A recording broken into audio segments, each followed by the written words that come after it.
Alternative Armies on Garde. We have reskinned this game set in the Crystal Empire at a time of the Elvish Civil War in the world of Velon. That is the same world that Flintlock takes place in, or Flintlock if you pronounce it phonetically. We're not doing it there. We're doing the Three Musketeers. Those are the figures I've got. These are 28mm figures, as I said, available at Alternative Armies. I have some Blue Moon Manufacturing. Well, in this case, we're going to be using one of Cardinal Richelieu's Garde. That's the guy in red. That is Monsieur de Juguer. And he is being accosted by Monsieur Cruller. And Monsieur Cruller, he is over here in the blue. As you see, Monsieur de Juguer is down here. Normally, well, I shouldn't say normally. In the past, we have done our fumble through, and you can hear me rifling through my papers here. Here we go. The battlefields that we've done so far have been just empty arenas, just a bunch of empty squares. And that's because the game has a lot of moving parts that all fit together like the teeth in the gears of a well-oiled machine. And now that we've got movement and combat and all that stuff down, we can start adding some fun things like terrain. So we are now somewhere out in the wilds, in the surrounding somewhere outside of Paris. First thing to note is Monsieur de Juguer has a longsword and his opponent has a rapier. Those weapons have a threat range, meaning you can attack a figure, in this case, somewhere to the red versus to the blue. If the figures wind up in the same square, they're going to grapple. We'll talk about what that means in a little bit. I want to talk about terrain because it's the first time we've really seen that. The trees are going to spin. And oh, by the way, look at that. I redid the bases on these. I added bigger washers, a little more weight, so hopefully they'll stand up a little better than they have in previous videos. They are an obstacle. You can't move through them. If you get pushed into them, it's going to be bad news bears. The stream that you see down here is at a lower elevation. It's only 2 or 3 feet. But when you are fighting from in the stream, and this grid here is from like an RPG people, they're not really good at this because you see this line of squares right here. This is river, not bridge. It should be lined up a little better. And we're going to have to kind of fudge it through some of these, like where exactly does the river begin and the ground end? We'll figure it out when we have to. We don't right now. If you are standing down in the stream and you are attacking somebody that's up higher, or I should reverse that. If you're up higher, you're on the bridge, you're on the green, you're attacking a figure that's down in the blue, when you make your attack roll, normally you select your die type. I will be attacking you with a blue die. I will hit on 5s. If I successfully hit, normally you'll use that same die. If you are at a higher elevation, you will use 1 die greater. If your figure tries to move, anytime he starts his move in a blue square, he has to roll a d10, and we're going to number the squares around him. Let's move this tree out of the way for the moment. So our fella is here, and he's trying to move. Let's put him right there. He's trying to move forward 1, 2 squares. Then what happens is he completes his movement, and then we roll a d10. And on a 1, 2, 3, or a 4, he will wind up landing on that square, and let's see, he's moved there, and then he will not be able to deliver an attack or use defense. He is slipped, okay? It counts as an extra square. It counts as 1 square to move out of the water up onto the ground or onto the bridge. Remember that our 2 figures only have a maximum number of moves. Monsieur de Juguer can only move 7 squares. Monsieur Cruller can only move 9. Moving from here to here, he started in the blue, he's got to roll.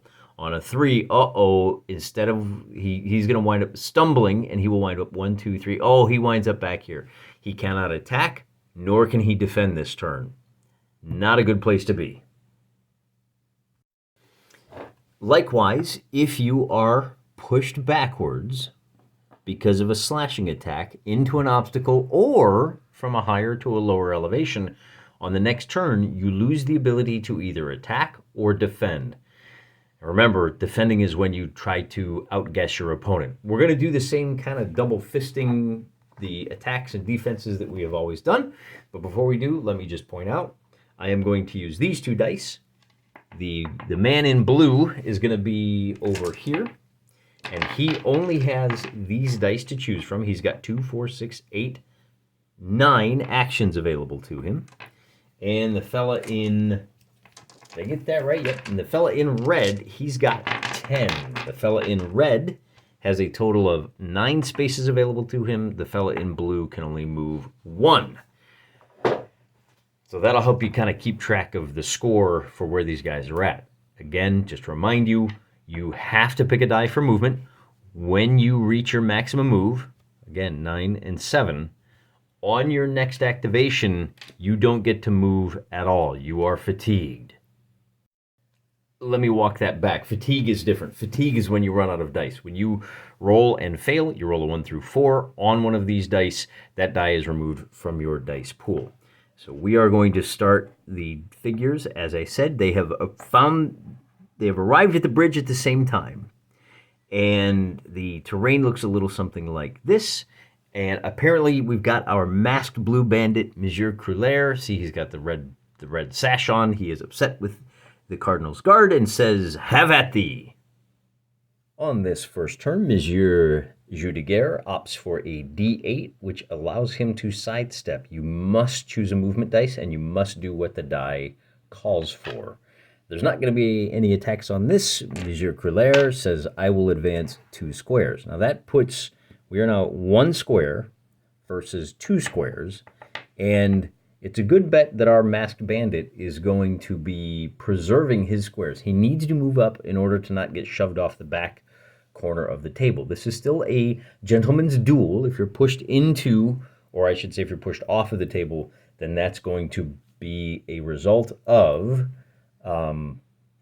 essentially it's the same thing as being pushed into a tree. You won't be pushed off the table. You just won't be able to attack or defend on the next turn. Your choice. Here on turn number 2, shockingly enough, Monsieur Judigaire opts to sidestep again. That's a little weird. Remember, he's got this L-shaped threat pattern with his longsword. Well, curious. I guess he says, well, I think I will have to move up 2 more, and I have now seized the bridge. I don't understand what's happening. So we are now at 4 dice, or 4 squares of movement, and 2 over here. The extra movement for the guy in red is one of the abilities that he purchased during character creation.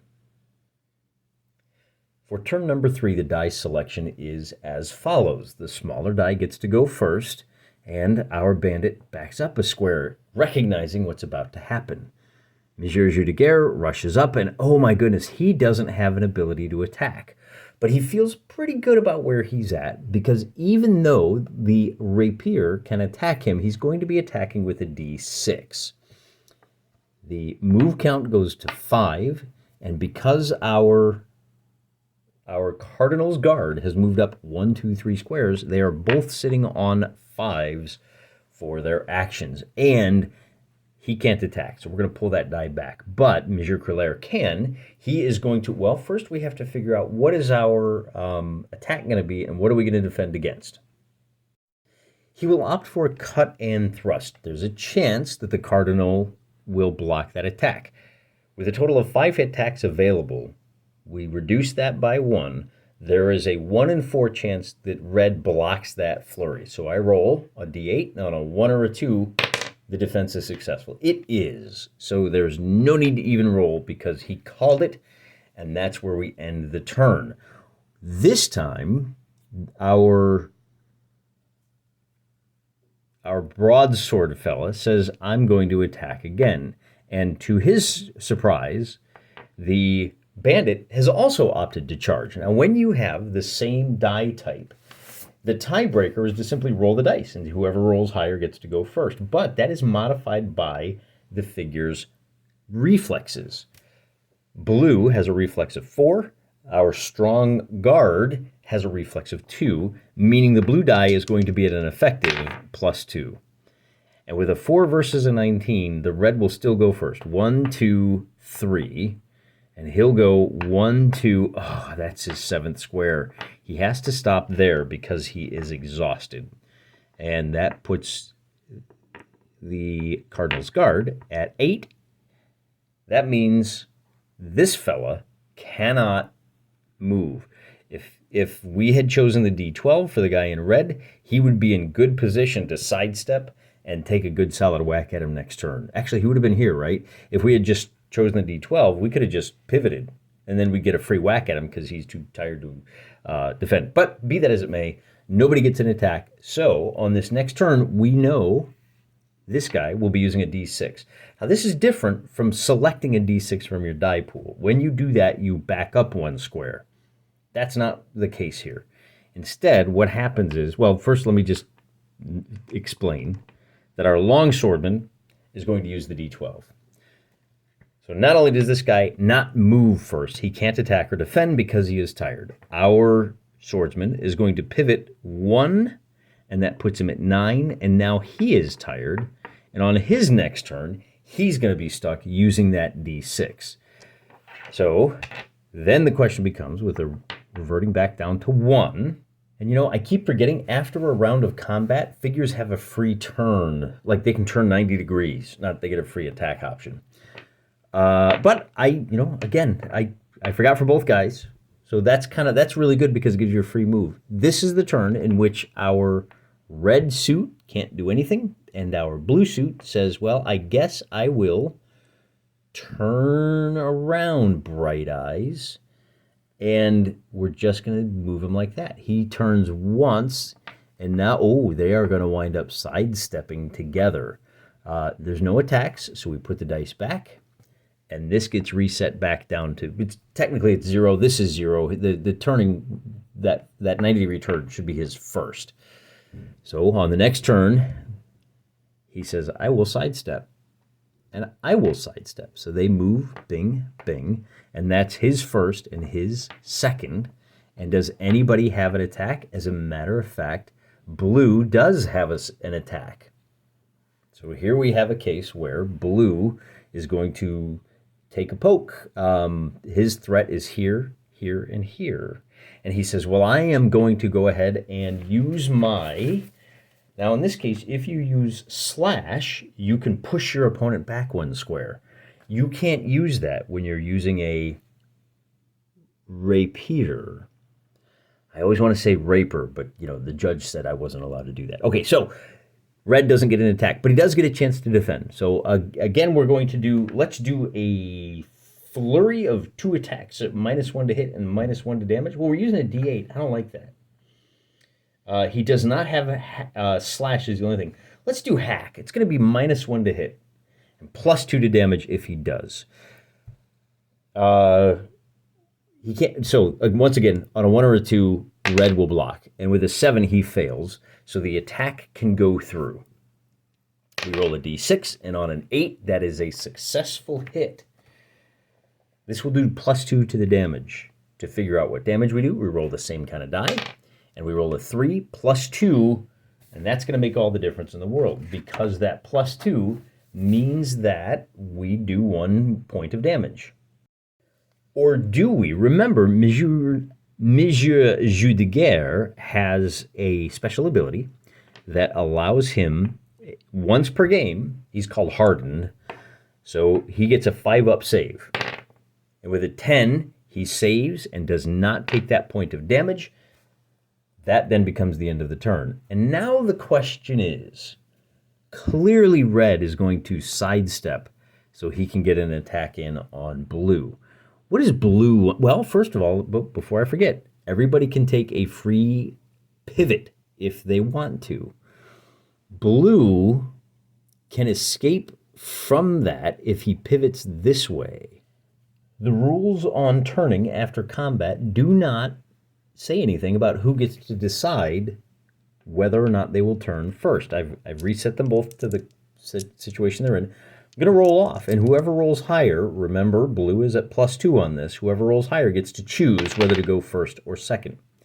So blue says, I want to know if you're turning, and that's going to be really important for the next turn. Red says, okay, I guess I will turn like this. Because red's threat looks like this right now. Did I get that right? Let me just double check that. Red with it's 2 front and 1 back. So that's red if we hadn't moved. And that does cost him a square, by the way. So he's up to 2. And blue says, you know, that being the case, I think I'm comfy. And here's where the guessing game really begins to shine. If red moves forward 1, well, right now he's got no attack. He's got to try to guess blue's intentions. If he backs up 1 and blue doesn't move, he gets to attack. If he sidesteps 1, then he can attack here, here, and here, provided blue doesn't step forward. If he steps forward 1 or 2, he can match blue moving forward and back. Now, flip this around. For blue, if he moves over here, he will have an attack depending on where red moves. So there is a really interesting set of moves and counter moves to be determined here. And what I'm going to do to figure this out is I'm going to roll let me roll a d6 for each of our fellas. I'm going to roll a red, and essentially it'll be on a 1 or a 2, he will move with a d6. On a 3 or a 4, he'll sidestep with a d8. Oh, you know, there's actually 4 possibilities. I take it back. I'm going to roll the d8, and I'm going to do the same for blue. And basically, it'll be 1 or a 2 is a d6, 3 or 4 is a d8, 5 or a 6 is a d10, and then d12. Nobody wants to charge in this case. So we roll them, and we get, that was a 6, so we get a d10. Red has opted to slide forward. Blue has also opted to move forward the 1 square. Interesting choice. Actually, I don't like that choice for blue. There's no way blue wants to move forward 1. It puts him outside of his threat. So instead, I'm going to roll that d6, and it'll be either a 6, 8, or 12. All right, so blue opts for the d8. Blue says, I want to sidestep. And the unfortunate thing for blue is that he has to go first. So if he sidesteps 1, that might be exactly what he wants to do. He could sidestep here, in which case red is going to move forward 1 or 2, and he won't have an attack. But instead he says, I'm going to sidestep 1 this way, because red has, his move goes up to 3. Red has already communicated that he's moving forward 1 or 2, and if red moves to here, bing, bing, bing. If red moves to here, bing, bing, bing. Either way, he doesn't get an attack. So he'll go ahead and stop right there, and blue wins the guessing game this time. So, why did I put those back? Because blue is going to get his free whack, and he's going to just do a normal attack. No, which one do we want to do? Well, first of all, whatever it is, on a 1 or a 2, it gets stopped. It does not. So he says, I'm going to go ahead and do another hack. That is -1 to hit, +2 to damage. He's hitting on a 6, 7, or 8. Is that the way to do it? Or do we do flurry of attacks? -1 to hit. Hitting on 6s, -1 to damage. Well, you're only going to be damaging on rolls of 6, 7, and 8 then. Let's do disarm. -2 to damage. If a wound is caused, the opponent loses his weapon. So with the result of a 2, that die gets removed and blue failed his action. That counts as a turn. I think blue, we moved him. Did we move him? Did we increase this? I think they're both at 3. No. I think he's at 3. I think they're both at 3. I got to remember, as soon as you move, fix those dice. I might have given somebody a free move, for which I apologize. And now we're right back to the same position we were in before, with red having 4 possibilities. And this time with a 3, he opts for D8. He's going to sidestep. And blue, once again, is either going to use a D6, 8, or 12. With a result of a 4, he opts for a D8 as well. Let me pull the D8 out, which he does have 1, and that's why your die selection is very important. He was lucky or good. He had 2 D8s, so missing with a 1 D8 doesn't hurt him. Once again, we have to do a roll-off to find out who moves first, and with a +2 to his roll, blue says to red, I would like you to move first. Which way are you going to sidestep? And, So interesting. Blue, if he winds up here, will not have an attack. Sidestep was probably the worst thing he could have done. He has to decide. Obviously, red has to move to here. So blue says, blue does not want to get into a shoving match.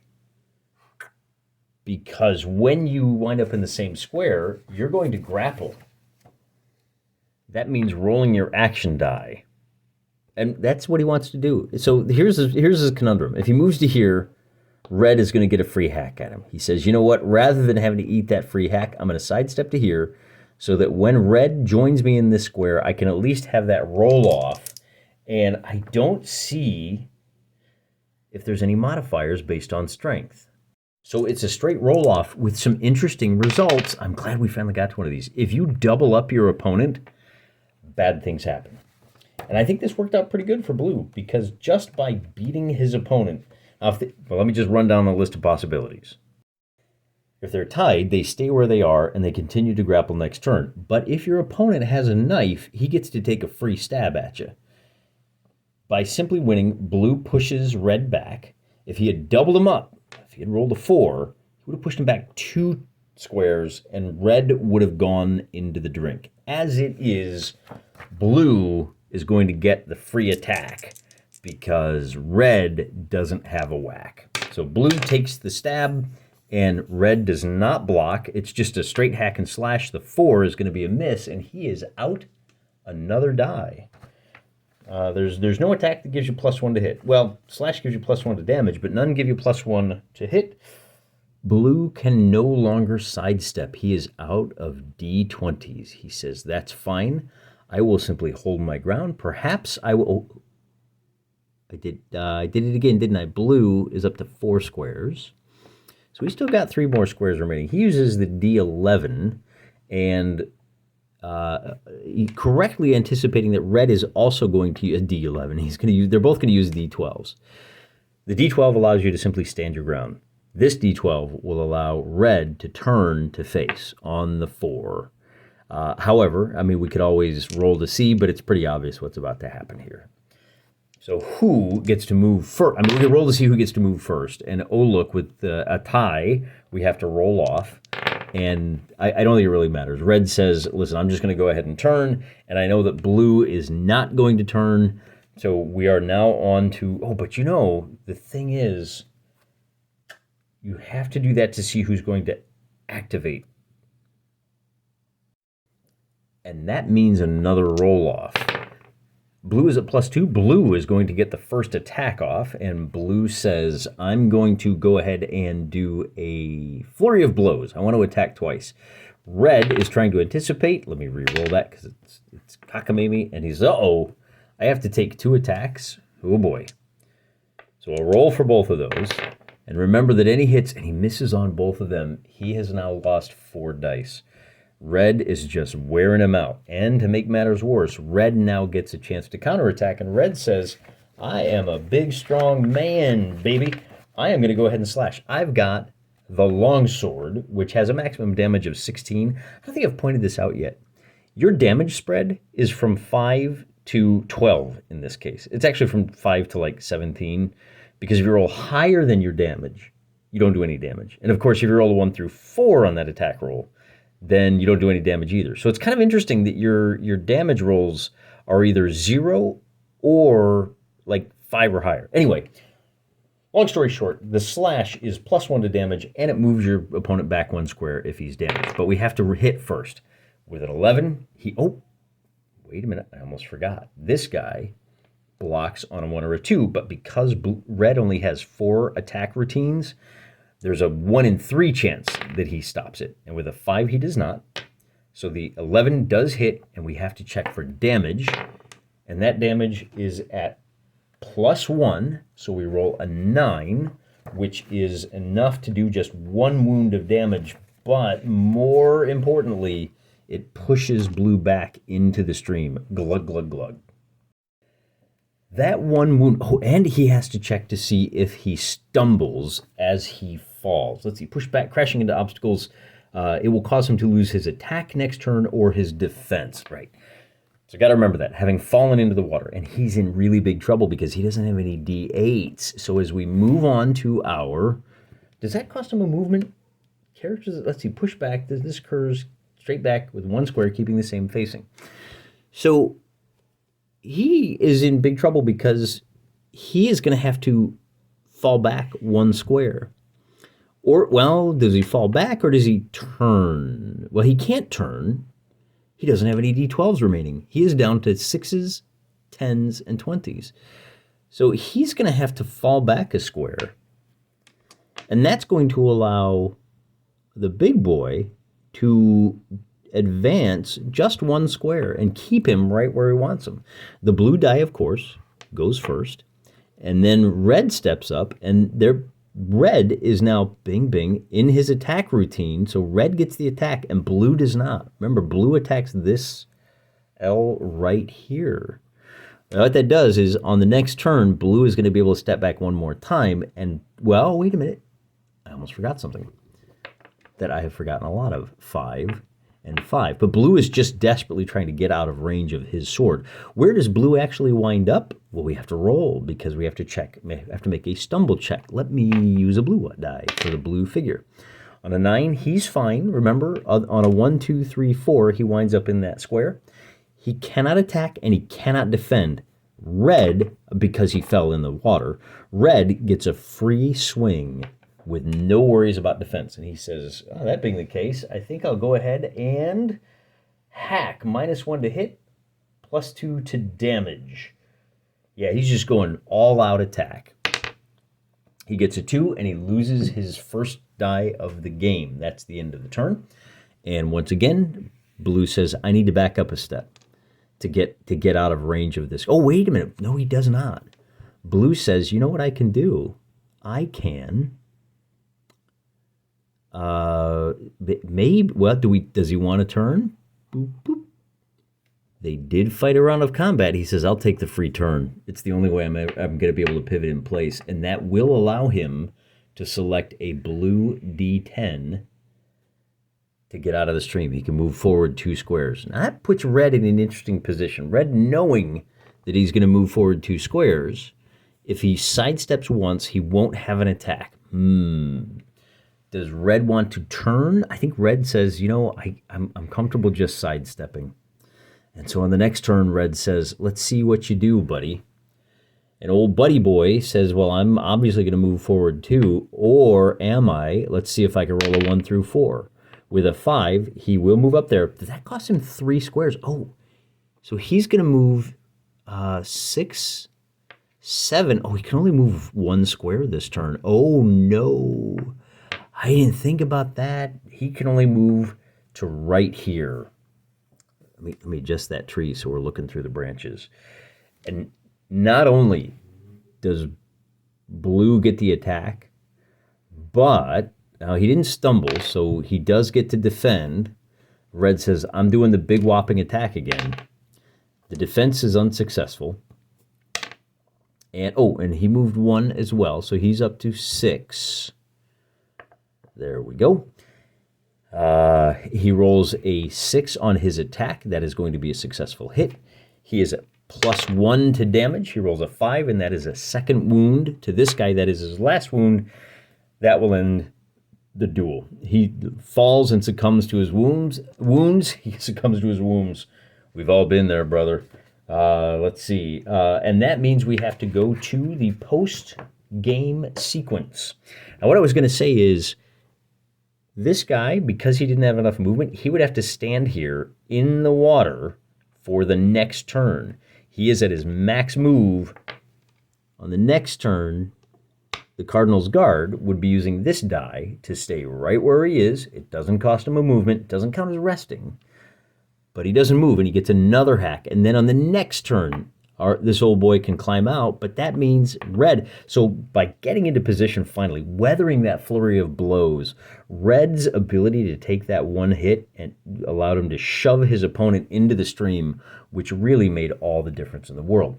Now, take a look at the dice that blue has left. He's got these in his arsenal. He has to make a recovery check Lucky for him, he has his D20. Notice how many D20s red has. He's got a strength of 3. So he's going to come out with 3 of them. So he's got 3 D20s. Even if he loses 1 or 2, he's still going to be coming out of the game with the D20s. That's because he is a strong fighter with that broadsword versus a finesse fighter, and it just didn't work out well for him. So we have to check on this chart right here. Now the good news is Mr. Blue has a toughness of 1, which gives him a +1 to this roll, except anytime you roll a 1, you die. So I guess having a toughness of 1 really doesn't... Oh, right. Toughness of 1 is free, by the way. You can get a toughness of 2, which then puts you in a position where you're automatically going to be at +2. You're automatic... Anything but a 1, you're going to recover. But that's pretty much where we are right now. So let's see what happens with a result of a 7 +1 is an 8. The duelist is wounded but recovers without long-term harm. Although the Cardinal's Guard is probably going to clap him in irons and drag him back and throw him into the King's Dungeon. And he'll have to wait for they're going to toss him in the Bastille. And being as he's a bad guy, the revolutionaries will surely let him out as, they go full Barabbas and let the murderers go because they don't like the Holy King. That's just the way the French were back in the days. Fun game. The last thing we need to talk about is reputation. And of course, by the last thing we need to talk about is reputation, I mean the second to last thing we need to talk about is honor. Taking a look at the simple bullet list, you gain 1 honor point if you fought in a duel. So let's run down Monsieur de Juguer. He gets a point for fighting. He gets a point for winning, so that's 2. He had no armor, that's 3. That's about it. So he goes from 6 to 9 honor, and his reputation goes up as well. These are duelists but you lose honor for showing cowardice, striking an unarmed opponent, shooting a pistol. Well, we didn't do any of this stuff. The only guy who did, let's see, attacking an outnumbered opponent. Oh, you don't lose honor for losing a duel? Cowardice, disarm, striking, shooting, dueling, striking. Oh, I know what it is. When you lose a whole bunch of duels in a row, you lose reputation. But bear in mind, fighting an opponent with a... Oh, what does it say here? Stronger opponents. These are duelists that have a reputation at least 5 points higher. Oh my goodness. I think I gave him some extra... I thought stronger meant this strength, right? If you fight a guy with this strength. So I think Monsieur Cruller, his reputation is needlessly high. He has a strength of 2 versus 3. But in this case, what they mean by stronger opponent is a duelist that has a reputation of 5 points higher, which was not the case. So really, he should have like 1, 2, 3 for each duel. But no, this is his 4th, right? So he should only have 4. I don't care. I'm pretty much done with these 2 duelists. I want to see what the other weapons do. I will point out now we get to the last thing I wanted to mention, and that's this bridge here. There is another kind of bridge. Again, I thank you to the RPG crowd for making these wonderful color maps with the grids on them. If you are fighting a duel on a bridge like this and you push your friend off the bridge, so I just used elevation differences, but the On Guard rules include a couple of fun little, normally we think of them as scenarios, right? One guy starts here, one guy starts here. This is the bridge. And if you fall off a bridge, you roll a d6. And on a result of a 1, you're dead. On a 2, you are dead. You fall in deep water. You're dead if you're wearing metal armor. On a 3, you fall into mud. Everybody laughs at you. They pants you. They stuff you in a locker. You lose the duel, and you lose 2 honor points. Not reputation. Your reputation only goes down if you do specific, like, cowardly things. On a 4, character falls into the mud, but can struggle out and return to the duel, but you lose an honor point. And on a 5 or a 6, you fall, but avoid embarrassment, return to the duel, return to the starting positions, and the duel continues. And I think that's a case. When you go into the drink, this is where you start looking at these where allowing an opponent to remount their horse, I think you would give an honor point. Like, if I push your figure off the board, my figure gets an honor point when we roll that 5 or 6 because I let you back into the fight. which is very similar to allow disarmed opponent to pick up their weapon. But I think that's good, man. I think we had a good time. I think that just that little bit of just that little stream, seeing how rough ground works, really changes the nature of the game. It's odd because in a way it constrains your choices, but constraining those choices is a good thing because it means that other choices that you've made, what your die selection is, matter that much more. And it really opens up a lot of possibilities for when you've got like trees here. Oh, if I can push him into the tree, if I can get around him, and push him into the tree, if I can get, facing becomes so much more important than when you're in that blank snowy field. This is not a huge revelation. Hey guys, I just discovered that terrain really changes a miniature war game.